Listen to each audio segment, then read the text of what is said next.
IVM। नमस्कार, स्वागत है आपका स्माइल इंडिया पे।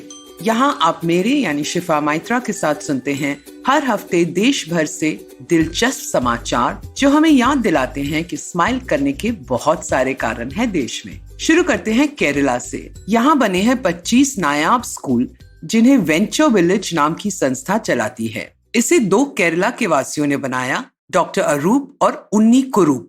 उन्नी जो एक इंजीनियर हैं, 12 साल पहले फिनलैंड चले गए थे नौकरी के लिए।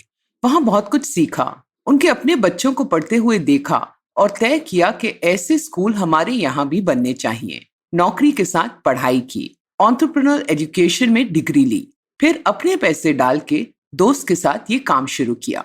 फिनलैंड दुनिया का सबसे खुश देश घोषित किया गया है और उन्नी का मानना है कि इसका एक कारण ये भी है कि बच्चों को जिस तरह यहाँ पढ़ाया जाता है वो अलग है। यहाँ बच्चों से पहले दोस्ती की जाती है, उन्हें जाना जाता है और फिर दाखिला होता है। तो केरला के स्कूल्स में भी बच्चों से पहले दोस्ती की जाती है, उन्हें जाना जाता है और फिर दाखिला होता है। वो अपनी उम्र के हिसाब से नहीं बल्कि अपनी क्षमता के हिसाब से कक्षा में डाले जाते हैं। हर विद्यार्थी यहाँ बाकी पाठ के साथ साथ कुछ नई चीजें भी सीखता है, जैसे अपना व्यापार कैसे शुरू करें, पर्यावरण की सुरक्षा कैसे करें। 4th क्लास से ही हर लड़की और लड़का सीखते हैं संयम, स्थिरता, सोशल मीडिया का व्यवहार और अन्य विषय जो उन्हें आगे चल के आज के माहौल में जीने के लिए तैयार करते हैं।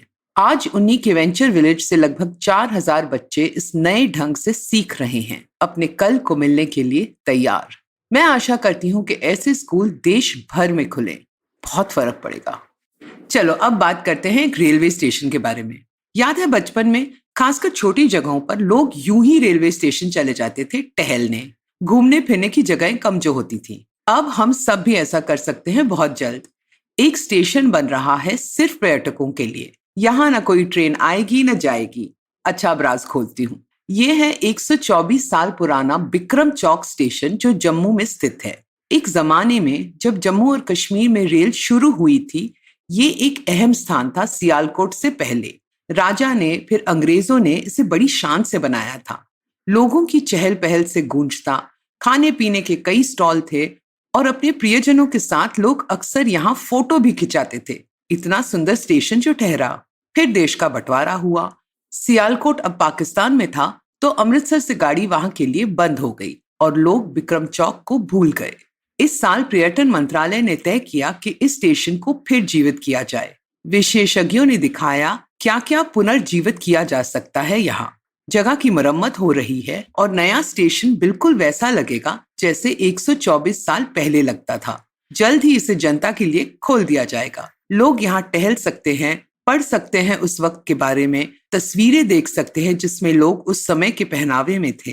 खाना पीना, हंसी खुशी सब लौट आएगी बिक्रम चौक पे। जरा सोचो, इंस्टाग्राम के लिए कितनी तस्वीरें खींच सकते हो यहाँ। अगली जगह जिसके बारे में मैं बात कर रही हूँ वो भी देखने लायक है। ये है बेंगलोर में एक कैफे जिसका नाम है मिट्टी। खाना तो स्वादिष्ट है, पर सबसे मजेदार बात यह है कि इस जगह को विकलांग युवा मिलकर चलाते हैं। अलग अलग तरह की तकलीफें हैं इन्हें। कोई व्हील चेयर पे है, कोई देख नहीं सकता, कोई सुन नहीं सकता, पर काम करने का जोश जबरदस्त है। ये जगह 28 साल की अलीना आलाम का सपना है। 4 साल पहले वो पढ़ाई के बाद ट्रेनिंग कर रही थी समर्थनम ट्रस्ट के साथ, जहाँ कई विकलांग जनों से मिली, उनसे दोस्ती हुई। उसने पाया कि उन्हें दया की जरूरत नहीं है, उन्हें साथ चाहिए। वो भी हमारे साथ काम कर सकते हैं, वो भी मेहनत की रोटी कमाना चाहते हैं, पर लोग उन्हें काम देने से कतराते हैं। अलीना ने इस विषय पर और जानकारी पाई और देखा कि ये मुमकिन है, तो कुछ विकलांग दोस्तों के साथ ही प्लान बनाया। तो अब इस कैफे में जगह जगह साइन लगे हुए हैं ताकि ग्राहकों को भी पता हो कि ऑर्डर आराम से दो, ताकि सर्वर लिख पाए। कैफे में छोटी बत्तियां लगी हैं जिससे टिमटिमाते देख सर्वर को पता चलता है कि कौन सा ग्राहक बुला रहा है। मेनू कार्ड ब्रेल में भी है ताकि सबको आसानी हो। कैफे हमेशा भरा रहता है और कई लोग तो रोज आते हैं।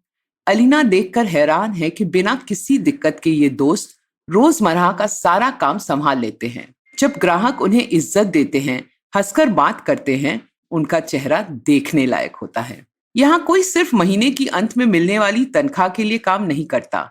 एक और गौर करने वाली बात यह है कि अक्सर इस कैफे में विकलांग लोग आते हैं खाने या कॉफी पीने, क्योंकि उन्हें नजर आता है कि उन जैसे भी आम जिंदगी जी रहे हैं। अलीना ने तो मानो समाज के एक पूरे तबके को नई उम्मीद भेंट की है।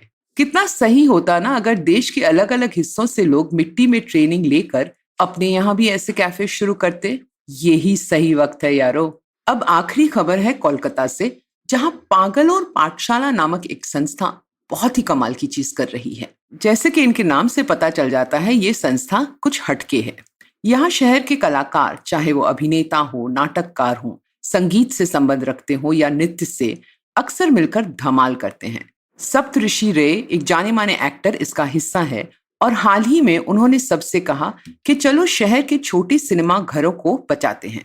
हर इलाके में कोविड के चलते इन्हें बहुत नुकसान हुआ है। अब जब सिनेमा घर खुल गए हैं तो लोग बड़े बड़े मल्टीप्लेक्सेस में जाते हैं। सिंगल स्क्रीन सिनेमा वालों को तो धंधा बंद करना पड़ रहा है। सप्तऋषि ने लोगों को याद दिलाया कि हम सब जब स्कूल में थे, कॉलेज में थे, तो ऐसी जगहों पर ही फिल्में देखते थे, सपने बुनते थे और इसी तरह सपने पूरे भी कर पाए। अब उन्हें हमारी जरूरत है, तो इसलिए सारे कोविड के नियम ध्यान में रखते हुए पागल और पाठशाला के सदस्य हर हफ्ते किसी सिंगल स्क्रीन में जाते हैं या नाटक देखने जाते हैं किसी हॉल में, जिसे लोग भूल रहे हैं। मेरी नजर में तो ये बहुत ही सुंदर बात है, क्योंकि सपने तो सबने सिनेमा घर में ही देखने शुरू किए थे, तो अपने सपने की इस हिस्से की हिफाजत करना भी हमारा फर्ज है। क्या कहते हो? अब मुझे आज्ञा दीजिए। अगर आप इंडिया के बारे में और दिलचस्प बातें जानना चाहते हो तो फेसबुक पे मेरा पेज गुड न्यूज इंडियन जरूर देखें। मुझसे बात करना चाहें तो ट्विटर या इंस्टाग्राम पे शिफा माइत्रा है मेरा हैंडल। IVM पे और मजेदार पॉडकास्ट सुनने के लिए IVM का ऐप डाउनलोड करें या वेबसाइट पे जाएं, या जहां भी आप पॉडकास्ट सुनते हो IVM को खोजें। IVM के सोशल मीडिया हैंडल्स फॉलो करें ट्विटर और इंस्टाग्राम पे। अगली बार तक अपना और अपनों का ध्यान रखिए। अब जब आप ये पॉडकास्ट सुन चुके हो तो अगर आप इसे अंग्रेजी में सुनना चाहते हैं तो वो भी मुमकिन है। स्माइल इंडिया हिंदी और अंग्रेजी दोनों में आता है, तो अपने सर्कल में ये बात बताना ना भूलें।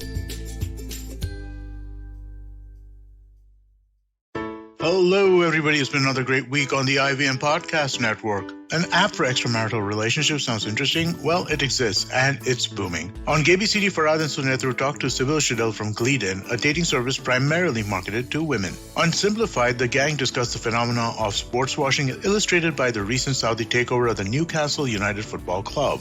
On the Life Manifesto, Serena explains various lessons from Charlie Plum's life and how we can apply them to our own lives. On Say No to Drama, Chetna is here to slice the drama around workaholics and help understand the consequences of our choices.